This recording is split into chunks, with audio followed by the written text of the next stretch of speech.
আজকে এখানে ঢাকা বিশ্ববিদ্যালয়ের ছাত্র যারা আছেন তাদের অভিজ্ঞতা আছে, আপনি যদি মাদ্রাসার ছাত্র হন, মাদ্রাসা থেকে পড়ে আসেন, আলিম করে আসেন, তাহলে আপনি বিশ্ববিদ্যালয়ে এসে ডিসক্রিমিনেশনের শিকার হন। আমার পূর্বপুরুষরা এই কারণে মুক্তিযুদ্ধ করে নাই যে আমার দাড়ি থাকলে টুপি থাকলে আমি বিশ্ববিদ্যালয়ে এসে ডিসক্রিমিনেশনের শিকার হব। আমাদের বিশ্ববিদ্যালয়ে কিছু কুলাঙ্গার শিক্ষক আছে, মাঝে মধ্যে তাদেরকে বলতে দেখবেন, বলে ঢাকা বিশ্ববিদ্যালয় মাদ্রাসা হয়ে গেছে। তো সুবহানাল্লাহ, আলহামদুলিল্লাহ, বলে তো ভালো হয়েছে। তারা বিশ্ববিদ্যালয়ের ভর্তি পরীক্ষায় মাদ্রাসা থেকে আসলে তারা বলে যে ছাত্রকে নেওয়া হবে না। কি হয়েছে? সে মাদ্রাসায় পড়ে আসে নাই, হয় ইংরেজি ভালো পড়ে না ইত্যাদি। আরে ভাই, তুমি তো ভর্তি পরীক্ষা নিতেছো, সে যদি ইনকম্পিটেন্ট হয় তাহলে তো তোমার ভর্তি পরীক্ষাই ফেল করবে। সে যদি ভর্তি পরীক্ষায় পাশ করেই আসে তাহলে তার যোগ্যতা নিয়ে তো তোমার প্রশ্ন করার কোনো প্রয়োজন নেই। আমরা এমন একটা বিশ্ববিদ্যালয় চাই যেখানে বাঙালি মুসলমান কৃষকের সন্তানরা ডিসক্রিমিনেশনের শিকার হবে না। আমরা মনে করি ঢাকা বিশ্ববিদ্যালয়ের যে সমস্ত সাবজেক্ট ইভেন কওমি মাদ্রাসার সিলেবাসের সাথে মিলে তাদেরকে বিশ্ববিদ্যালয়ে ভর্তির সুযোগ দেওয়া উচিত। আপনি তার সিলেবাস দেখেন, একটা এক্সপার্ট কমিটি সেটাকে ইভালুয়েট করুক এবং তারা যদি মনে করে তার যথেষ্ট প্রি রিকোয়ারমেন্ট আছে তাহলে সেখানে সে ভর্তি হবে। বহু বিশ্ববিদ্যালয় আছে, আপনার যদি প্রি রিকোয়ারমেন্টে ঘাটতি থাকে তাহলে সে সাজেস্ট করবে আপনার 2টা কোর্স বেশি নিতে হবে, আপনার 4টা কোর্স বেশি নিতে হবে। আপনি বিদেশের বিশ্ববিদ্যালয়ে যান, আপনি ডিসক্রিমিনেশনের শিকার হবেন না। এরা এত বেশি প্রগতিশীল হয়ে গেছে যে আমাদের এখানে আপনি ডিসক্রিমিনেশনের শিকার হবেন। এই ইসলামোফোবিয়া তৈরি করার যে সেকুলারিজম, আমরা সেই সেকুলারিজমকে আজকে প্রত্যাখ্যান করি।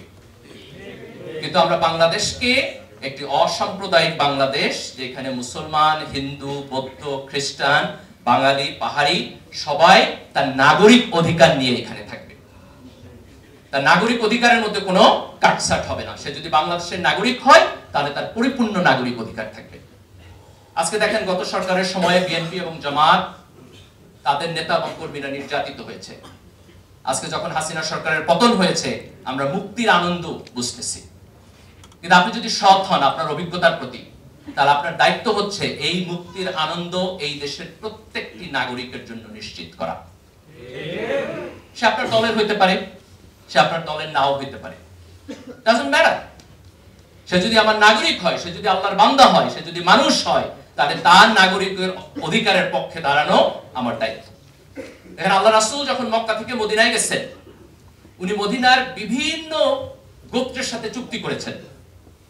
তার সব গোত্র মুসলমান ছিল না এবং তার চুক্তি হয়েছে যে আমি আক্রান্ত হইলে তুমি আমাকে সাহায্য করবা, তুমি আক্রান্ত হইলে আমি তোমাকে সাহায্য করব।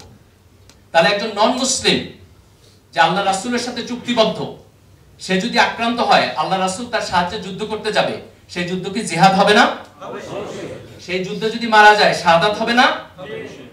কিন্তু এই শাহাদাত তো ধর্ম প্রতিষ্ঠার জন্য হয় না, এটা হইছে ওয়াদা রক্ষা করার জন্য।